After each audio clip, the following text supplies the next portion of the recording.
जनता के लिए बहुत कुछ काम किया है और क्षेत्र की जनता मुझसे उम्मीद भी करती है कि सुभाष पासी के आने के बाद हमारे क्षेत्र में काफ़ी विकास होगा। आपने समाजवादी राजनीति के माध्यम जहाँ पे आप अपने सामाजिक सेवा का विस्तार कर सकते हैं समाज में। हम जहाँ तक डॉक्टर नहीं पहुँच पाता वहाँ राजनीतिक व्यक्ति पहुँच जाता है।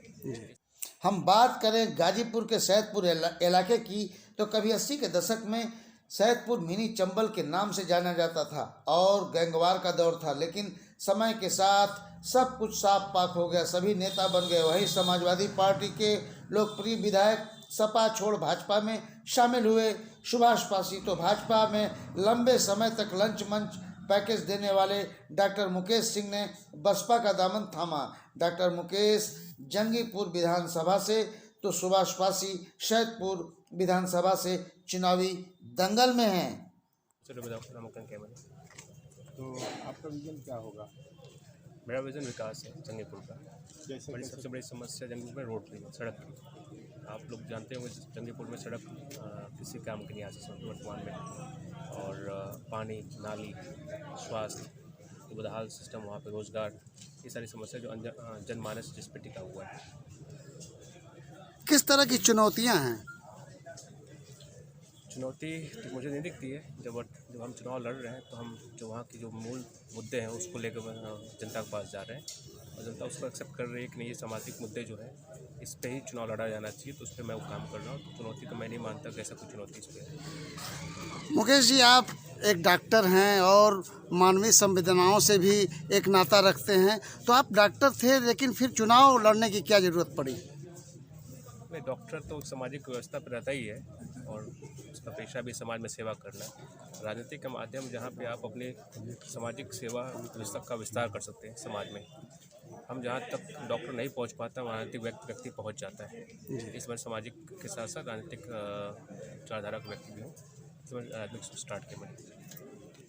वहीं सपा के रहमो करम पर विधायक बने सैदपुर के विधायक सुभाष पासी अब भाजपा में हैं और इन्होंने सैदपुर विधानसभा से अपनी दावेदारी कर चुनावी मैदान में हैं।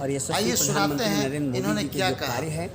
उन कार्यों को जनता तक पहुंचाना, जो उनके कार्यकाल में कार्य हुए हैं वो जनता उससे बहुत खुश है। और मेरा सैदपुर विधानसभा, जो आप जानते हैं कि सैदपुर विधानसभा में मैं 10 साल से विधायक हूँ, वहाँ की जनता का हर घर से रग रग से मैं जानता हूँ और वहाँ की जनता की समस्याओं को भी मैं भलीभूत हूँ।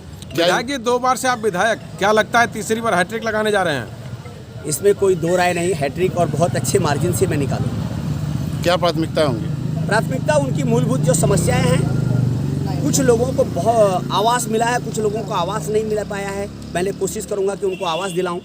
और जिन लोगों का राशन कार्ड नहीं बना है, सबसे बड़ी प्राथमिकता रहेगी कि उनका राशन कार्ड बनवाऊं, आयुष्मान कार्ड बनवाऊं।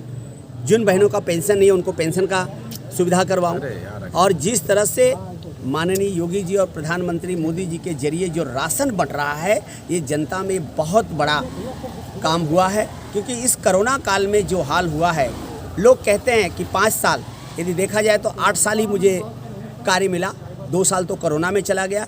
माननीय योगी जी ने मात्र 3 साल में जो कार्य किया है, लोगों ने 30 साल में नहीं किया है। किस सिंबल पर चुनाव लड़ेंगे? कमल के ऊपर। क्या चुनौती समझते हैं? विधायक जी, कोई चुनौती नहीं है मेरे सामने, कोई चुनौती नहीं है। लोग आपस में लड़ रहे हैं। विपक्षियों एक चंबल बोला जाता था जो कानपुर के आसपास पड़ता है और मिनी चंबल के नाम से सैदपुर जाना जाता था। आज वहाँ के सारे लोग नेता बन गए, तो इसको लेकर किस तरह का आप सोचते हैं? मैंने इस पर बात की। देखिए, यहाँ जो आपने कहा था कि ये मिनी चंबल बोला जाता है, तो मिनी चंबल बोला जाता था। हम मिनी चंबल नहीं है, ये आम जनता का राज है। राम राज आने वाला है। हर आदमी यहाँ पे सुखी है और मतलब लीडर होकर के कहीं भी निकल के जा सकता। मतलब उस चंबल के सारे जो हीरो थे आज सब नेता बन गए। देखिए, सारे हीरो नेता बन गए या कहाँ चले गए, मेरे से कहीं ज़्यादा बेहतर आप जानते हैं, वो जनता को आप बता दें। नहीं, आप क्षेत्र की जनता की आवाज़ हैं, इसलिए मैंने आपसे पूछा। मेरे यहाँ कोई चंबल नहीं है, मेरे यहाँ कोई ऐसे नहीं है।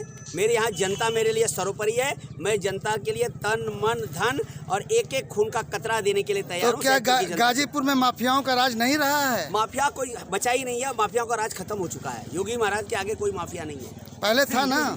योगी महाराज जब तक हैं, कोई माफियाओं का राज नहीं है। पहले था ना। वो आप बताइए।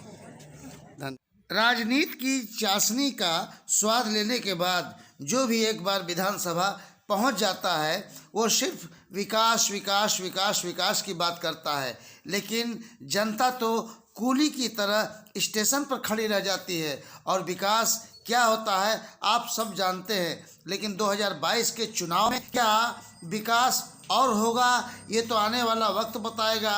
नेता अपना विकास करेंगे या जनता का, ये कुछ कह पाना मुश्किल है। लेकिन अब पिछले दौर की बात करें तो अब नए दौर की नई राजनीति और नया आगाज होगा।